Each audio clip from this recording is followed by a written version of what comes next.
हैं अभी हम लोग चल रहे थे टाउटामेरिज्म का कॉन्सेप्ट और टाउटामर में मैं आपको बता रहा था कि फैक्टर अफेक्टिंग टाउटामर कैसे होंगे और क्या होंगे, तो हम लोग उसी को आगे कंटिन्यू करते। तो शायद हम लोग देख रहे थे इनोलाइजेशन, और इनोलाइजेशन में मैं आपको बता रहा था फैक्टर अफेक्टिंग इनोलाइजेशन, और उस फैक्टर में बहुत सारे फैक्टर मैं आपको कंप्लीटली 9 फैक्टर बता चुका था, मतलब 9 फैक्टर लिखा था।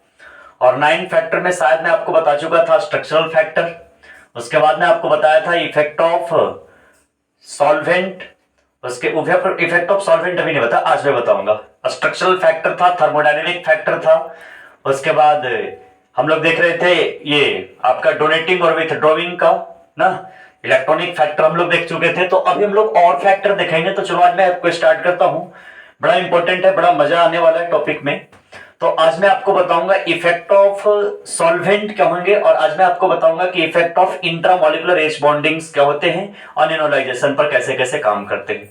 तो बहुत इंटरेस्टिंग टॉपिक है। बाय द वे आपको जेईई और नीट एक क्वेश्चन आपको मेंस में मिलेगा भी इफेक्ट ऑफ हाइड्रोजन बॉन्डिंग से। जब क्वेश्चन जब डन करेगा तो क्वेश्चन बैंक में आपको मिलेगा कि which of the most stable इनॉल, और वहां पर कॉन्सेप्ट आपका लगेगा कौन सा, तो इंट्रामोलिकुलर एच बॉन्डिंग का कॉन्सेप्ट है। लेटेस्ट क्वेश्चन पूछा गया है तो उसको हम लोग देख लेंगे। तो चलो टाइम वेस्ट ना करते हम लोग स्टार्ट करते हैं। मैं सर्वजीत, आप लोग का केमिस्ट्री फैकल्टी। तो हम लोग अभी देख रहे हैं ऑर्गेनिक का सीरीज। इसी तरीके से आपके सामने कुछ ही समय में आपको लाइव क्लासेस मिलेंगे, ठीक ना। आपको डिजिटल बोर्ड पर अरेंज किए जाएंगे, बस केवल मतलब जल्द ही, देर है अंधेर नहीं है। थोड़ा सा नेटवर्क वगैरह का प्रॉब्लम है, इसलिए मैं अभी ऑनलाइन नहीं आ रहा हूं, लेकिन आप लोग को क्लास मिलेंगे। तो चलो मैं आपको स्टार्ट करता हूं आज, जिसका नाम है इफेक्ट ऑफ सॉल्वेंट। यानी मैं आज आपको बताऊंगा कि फैक्टर अफेक्टिंग इनोलाइजेशन में, फैक्टर अफेक्टिंग इनोलाइजेशन जो होंगे, फैक्टर अफेक्टिंग इनोलाइजेशन का जब हम लोग बात करेंगे तो महानुभाव हम लोग फैक्टर अफेक्टिंग इनोलाइजेशन में आज मैं आपको बताने वाला हूं दो तरीके के फैक्टर्स। शॉर्ट शॉर्ट वीडियो में इसलिए बना रहा हूं ना कि कंप्लीटली देख लिया करो। तो चलो ध्यान से देखना, आज मैं आपको बताऊंगा इफेक्ट ऑफ सॉल्वेंट। हम लोग चलेंगे कि सॉल्वेंट का इफेक्ट कैसे होगा इनोलाइजेशन पर, और उसके बाद में आपको बताऊंगा यहां पर effect of intramolecular, intramolecular H bonding. देखो दोनों के दोनों कॉन्सेप्ट बहुत तगड़ा कॉन्सेप्ट है, ठीक ना।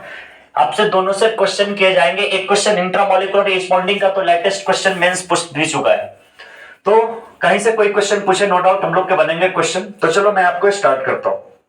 तो चलो पहला पॉइंट याद रखना, इफेक्ट ऑफ सॉल्वेंट पे आपको स्टार्ट करता हूं। बहुत मोस्ट इंपॉर्टेंट टॉपिक है इफेक्ट ऑफ सॉल्वेंट।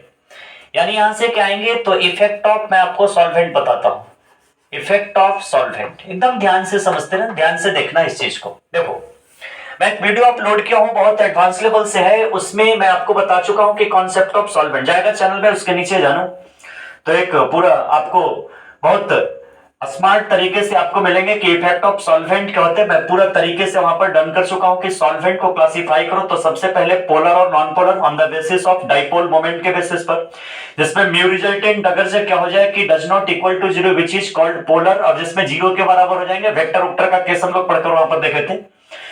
तो आपको वहां से मिलेंगे पोलर और नॉन पोलर। पोलर के कॉन्सेप्ट में आपको मिलेंगे दो, एक आपको मिलेंगे कॉन्सेप्ट पोलर प्रोटिक सॉल्वेंट, और सेकंड जो आपको मिलेंगे वो मिलेंगे कौन से, तो पोलर ए प्रोटिक और पोलर प्रोटिक। तो पोलर प्रोटिक और पोलर ए प्रोटिक। पोलर ए प्रोटिक का थोड़ा सा कॉन्सेप्ट ज्यादा है, जैसे वहां पर हम लोग पढ़े थे एचएमपीए हेक्सामिथिलीन फॉस्फोरामाइड, या डीएमएसओ पढ़े थे डाइमिथाइल सल्फोऑक्साइड ना। तो बहुत सारे ऐसे ऐसे थे, डीएमएफ डाइमिथाइल फॉर्मामाइड ना, डीएमए डाइमिथाइल एसीटामाइड, ये सब बहुत सारे टॉपिक्स हम लोग पढ़े हैं। तो आप जाकर वहां पर देख लेना, बहुत डिटेल तरीके से आपको सॉल्वेंट मिलेंगे। तो आज मैं आपको बताने वाला हूं कि इनोलाइजेशन पर, यानी ये इनोलाइजेशन, ये जो इनोल का जो बनने का प्रोसेसिंग होगा टाउटामेरिज्म में, उसको सॉल्वेंट किस तरीके से इफेक्ट करेगा। तो थोड़ा सा बस यहां पर कॉन्सेप्ट याद रखने, बहुत डिटेल नहीं, कि अगर जब सॉल्वेंट देखा जाए तो सॉल्वेंट में अभी मैं आपको बताया नॉर्मल तरीके से दो, एक आपको क्या आएगा तो पोलर, और बहुत ज्यादा अगर जो डिटेल में करना होगा ना तो आप वहां पर चले जाना और जाकर आप उसको देख लेना, इफेक्ट ऑफ सॉल्वेंट, यानी पूरा कॉन्सेप्ट ऑफ सॉल्वेंट क्या और कैसे होते। तो यहां पर याद रखना सॉल्वेंट, तो सॉल्वेंट में आपको आएगा पोलर सॉल्वेंट, पोलर सॉल्वेंट, और ये एक आएगा आपका non polar solvent, non polar solvent. Hindi वाले ठीक ना, गड़बड़ाना नहीं है।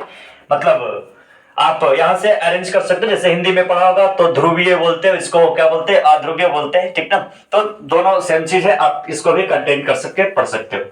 तो ध्यान से समझना, यहां पर मैं आपको बताया पोलर, तो एक पॉइंट याद रखना, आपका जो नॉन पोलर सॉल्वेंट है ना, यही फेवर करता है इनोल को बनने में ना।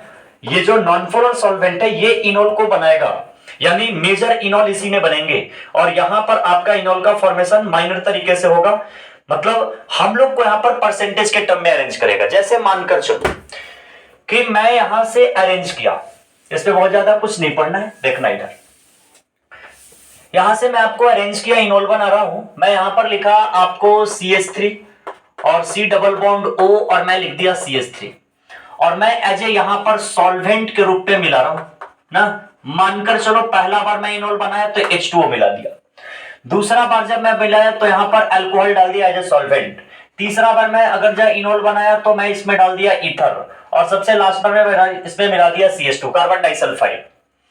तो अगर जो यहां पर इनोल बनने का जो रेट होगा CH3 COH और डबल बॉन्ड क्या बन जाएंगे, तो CH2 बन जाएंगे, यही आपका इनोल बनेगा। बाकी तो आपको मैकेनिज्म पते हैं ना कि हम लोग कैसे इनोल में कन्वर्ट करते, तो थोड़ा सा ध्यान देना। मैं क्या बताया, तो यहां पर सॉल्वेंट को अरेंज किया, और सॉल्वेंट पे मैंने क्या लिया, तो मैं वाटर मॉलिक्यूल्स लिए, यहां पर मैं अल्कोहल ले लिया, ईथर ले लिया, और कौन सा ले लिया, कार्बन डाइसल्फाइड। अगर जब पोलरिटी की बात किया जाए, पोलरिटी की बात किया जाए, तो पोलरिटी यहां पर आप इसको A मान लो, इसको B मान लो, इसको C मान लो, और इसको D मान लो।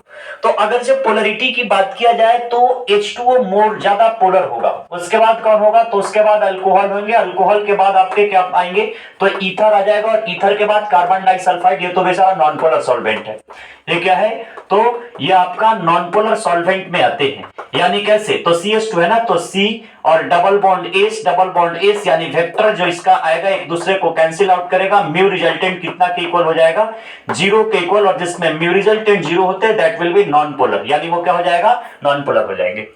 तो यहां पर मैं आपको बताया कि नॉन पोलर सॉल्वेंट जो होते हैं वो इनोल का फॉर्मेशन करते हैं। तो अगर जब पोलरिटी की बात किया जाए, पोलर में तो सबसे ज्यादा पोलर ये होगा, उससे कम बेचारा ये होगा, उससे कम होगा, ये तो नॉन पोलर है ना, इसमें पोलरिटी की बात ही नहीं आती है। इसमें म्यू रिजल्टेंट कितना के इक्वल हो जाएंगे, 0 के इक्वल हो जाएंगे। तो मैं क्या बताया, मैं बताया कि अगर जब मानकर चलो कि आपको इनोल का फॉर्मेशन करने, तो इनोल में आपको याद रखना है कि जो नॉन पोलर सॉल्वेंट होंगे ना, वो इनोल का ज्यादा फॉर्मेशन करेंगे। अगर जो इनोल की बात किया जाए कि इसमें सबसे ज्यादा इनोल कौन बनाएगा, तो सबसे ज्यादा जो आपका बनाएगा D, उसके बाद C, उसके बाद B, और उसके बाद ये, तो ये आपका इनोल बनेगा। तो नॉर्मल तरीका याद रखना कि अगर जो इफेक्ट ऑफ सॉल्वेंट की बात किया जाए इनोलाइजेशन के केस में, तो आपका non polar solvent favour the formation of enol, ठीक ना। जबकि आपके पास क्या होंगे, तो नॉन पोलर जो पोलर सॉल्वेंट होंगे वो नॉन पोलर के कंपैरिजन में इनोल फॉर्मेशन कम करेंगे। तो पॉइंट याद रखना है कि वो पोलरिटी के हिसाब से चलेंगे। तो ये आपका जो फैक्टर है, that factor is known as effect of solvent. अब मैं आपको बताता हूं इफेक्ट ऑफ हाइड्रोजन बॉन्डिंग की। इफेक्ट ऑफ हाइड्रोजन बॉन्डिंग क्या होता है, बहुत सुंदर सा कॉन्सेप्ट है, बहुत प्यारा सा कॉन्सेप्ट है। तो चलो हम लोग ध्यान से समझते हैं। इसका स्क्रीनशॉट ले लेगा, मैं आपको आगे बताता हूं। चलो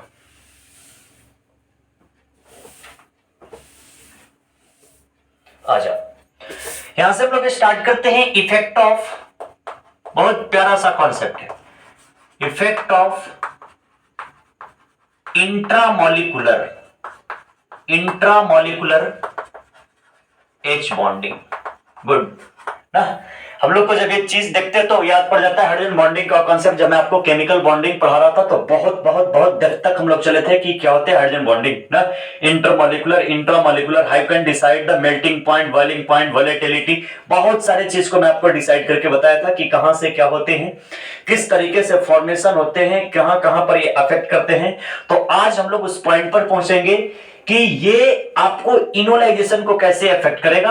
तो इसमें भी इंट्रामॉलिक्यूलर का केस होगा।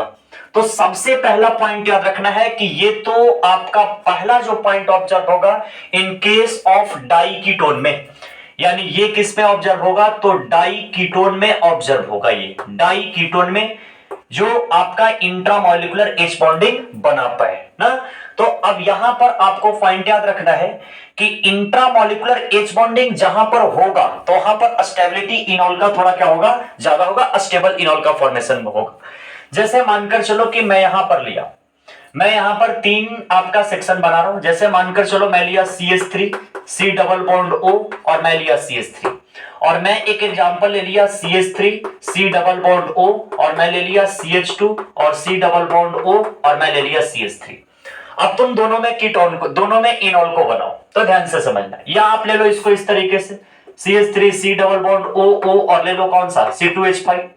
अब इसमें क्या करो कि इनॉल को बनाकर देखो। तो जब इसमें तुम इनॉल बनाएगा तो इनॉल बनने में क्या मैकेनिज्म, मैं नहीं लिख रहा हूं क्योंकि मैकेनिज्म आपको पता है, C और यहां पर OH और ये डबल बॉन्ड क्या बन जाएंगे, CH2 डबल बॉन्ड के लिए इन और अल्कोहल के लिए क्या आ जाएंगे, ओन। और अगर जो यहां पर देखा जाए तो यहां पर भी वही कंडीशन आ जाएंगे। आप इसको बना सकते हो कौन सा, तो CH3 C और OH डबल बॉन्ड कौन सा CH2 और C डबल बॉन्ड O और कौन सा C2H5। तो ध्यान से देखो तो यहां पर पॉसिबिलिटी इंट्रामॉलिक्यूलर की नहीं है, जबकि यहां पर ये H यानी इसके ऊपर पार्शियल पॉजिटिव और इसके ऊपर पार्शियल नेगेटिव, ये क्या करेंगे, तो हम लोग पढ़े थे हाइड्रोजन बॉन्डिंग में कि विथ द मॉलिक्यूल और विद इन द मॉलिक्यूल। तो इंट्रा के केस में क्या होगा, विद इन द मॉलिक्यूल, और अगर जो इंटर के केस हम लोग को आए तो वहां पर हम लोग देखते हैं विथ द मॉलिक्यूल। तो अगर जब बात यहां पर आती है तो इस कंपाउंड में क्या है, तो इंट्रामॉलिक्यूलर है ना, इस कंपाउंड में क्या है, तो इंट्रामॉलिक्यूलर एच बॉन्डिंग है, एच बॉन्डिंग है। तो ये क्या करेगा कि थोड़ा स्टेबल इनॉल का फॉर्मेशन करेगा। ये किसका फॉर्मेशन कर लेगा, तो अस्टेबल इनॉल का। तो अगर जो आप इसको ए और इसको बी मान लो, तो अगर जो आपसे कोई बोलता है कि आप महानुभाव कि इनॉल का अगर जब परसेंटेज सबसे ज्यादा तो आपका बी में ज्यादा होगा और ए में क्या होगा, कम होगा, यानी B is stable enol due to presence of intramolecular H bonding ना। But in case of option A no any intramolecular H bonding will be present, यानी यहां पर कोई एच बॉन्डिंग प्रेजेंट नहीं होगा, जिसके कारण क्या होगा, तो ये कम स्टेबल होगा, जबकि यहां पर है तो इसलिए क्या होगा, मेजर स्टेबल हो जाएंगे ना। शायद हमें क्वेश्चन तो नहीं पता, लेकिन मेंस में क्वेश्चन यहां से पूछा, ये मैं कंफर्म हूं। आपको मैं क्लास में जब अरेंज करूंगा तो मैं आपको बताऊंगा, क्योंकि क्लास 12 जो हम लोग चलेंगे तो एल्डिहाइड कीटोन, जब मैं आपको कार्बोनिल कंपाउंड पढ़ाऊंगा एज ए फंक्शनल ग्रुप, तो वहां पर ये सब चीज आपको आते जाएंगे। तो चलो ध्यान से देखना है थोड़ा सा। और यहां पर मैं 3 और एक एग्जांपल लिया, ध्यान से समझना। देखो ये मैं यहां पर एक एग्जांपल लिया इस तरीके से, डबल बॉन्ड O, उसके बाद मैं एग्जांपल ले लिया double bond O, double bond O, और एक मैं एग्जांपल ले लिया double bond O, double bond O। ये तीनों का मैं इनॉल बनाने, आप इसको A मान लो, इसको B मान लो, इसको C मान लो ना। इनॉल वही वाला प्रक्रिया से बना, H और H ना, इसमें बताने की कोई जरूरत नहीं है। H प्लस जाएगा, ये माइनस, ये बेचारा मूवमेंट करेगा, मूवमेंट करने के बाद ये क्या बन जाएंगे, तो ये बनेंगे कुछ यूट साइड से, यानी ये क्या बन जाएगा OH, ये जो बन गए वो क्या बन गए, इनॉल। यहां पर भी केस देखो तो दोनों जगह से तोड़ सकते हो, यहां से कहीं से एक जगह से आप क्या कर दो, इनॉल का फॉर्मेशन कर दो। ये क्या बन जाएगा, मैं डायरेक्ट वे से बना देता हूं ना, यानी यहां से क्या बन जाएंगे, तो मैं एक OH बना दिया, ये डबल बॉन्ड O बना दिया, मैं इनॉल बना दिया। और यहां पर भी वही केस आएंगे ना, यानी H और H अब तोड़ देगा। इतना करने की अब हमें कोई जरूरत नहीं है। H प्लस ये माइनस, ये क्या कर जाएगा, मूवमेंट करेगा, मूवमेंट करने के बाद ये क्या बनाएंगे, तो ये आपको इनॉल बना लेंगे ना, यानी क्या बनेगा, तो ये इनॉल बनेंगे, यानी ये इस टाइप से आपका OH और ये डबल बॉन्ड O। तो ये तीनों के तीनों इनॉल है, ये भी इनॉल है और ये भी क्या है, इनॉल है। अब बात आती है कि सबसे ज्यादा स्टेबल इनॉल कौन होंगे तो क्यों होंगे, आप कैसे इसको डिसाइड करेगा। तो बहुत आसान तरीके से आप देख सकते हो, मैं बोला कि जिसमें इंट्रामॉलिक्यूलर एच बॉन्डिंग होंगे वो ज्यादा स्टेबल इनॉल बनेगा। देखा तो एकरा में OH जो H होगा बेचारा कहीं कुछ नजर नहीं आ रहा है इसको, ये इंट्रामॉलिक्यूलर एच बॉन्डिंग नहीं बनाएगा, ये बनाएगा। ये क्या होगा, तो इस डायरेक्शन में यहां पर ये बनाएगा, और ये बनाएगा तो देखो तो ये कंडीशन में यहां पर आएगा नहीं आएगा, मतलब यहां पर ये OH को इसके साथ बॉन्डिंग करना होगा, तब जाकर इंट्रा शो करेगा। तो आप अगर जब देखो तो इनोलाइजेशन का अगर जो आपको पॉइंट बोलता है कि इनोलाइजेशन सबसे ज्यादा स्टेबल कौन होगा, तो आपका सबसे ज्यादा B होगा, उसके बाद C होगा, और सबसे कम कौन होंगे, तो A होंगे। ये इनोलाइजेशन का केस आएगा। तो बहुत मैं आपको शॉर्ट वीडियो में आपको मैं बताया कि दो तरीके से आपको हम लोग अरेंज कर सकते हैं। एक को हम लोग देख सकते हैं इफेक्ट ऑफ कौन सा, तो सॉल्वेंट। तो इफेक्ट ऑफ सॉल्वेंट में याद रखने हैं कि नॉन पोलर सॉल्वेंट जो होगा वो favour the formation of phenol. और फिर मैं आपको बताया effect of intramolecular H bonding, यानी इंट्रामोलिकुलर एच बॉन्डिंग जिस कंपाउंड में आएंगे, जिस इनॉल में आएंगे वो ज्यादा स्टेबल होगा कंपैरिजन टू जिसमें नहीं रहेंगे। तो बस कल आपको थोड़ा सा ध्यान से समझना है इस टॉपिक को ना, मुश्किल से 10-20 मिनट का टॉपिक है, ध्यान से देखेगा, क्वेश्चन लगाएगा, मजा आ जाएगा ना। तो आज के लिए इतना ही। मैं अगले वीडियो में मैं आपको यह बताऊंगा कि इफेक्ट ऑफ आइसोटॉप्स क्या होते हैं ना, और ब्रेडिट्स रूल क्या होते हैं, और कुछ कुछ जो अपना फैक्टर बचे होंगे उसको हम लोग अगला टॉपिक में इसको टाउटामेरिज्म को खत्म करने वाले ना। तो आज के लिए इतना ही। Best of luck.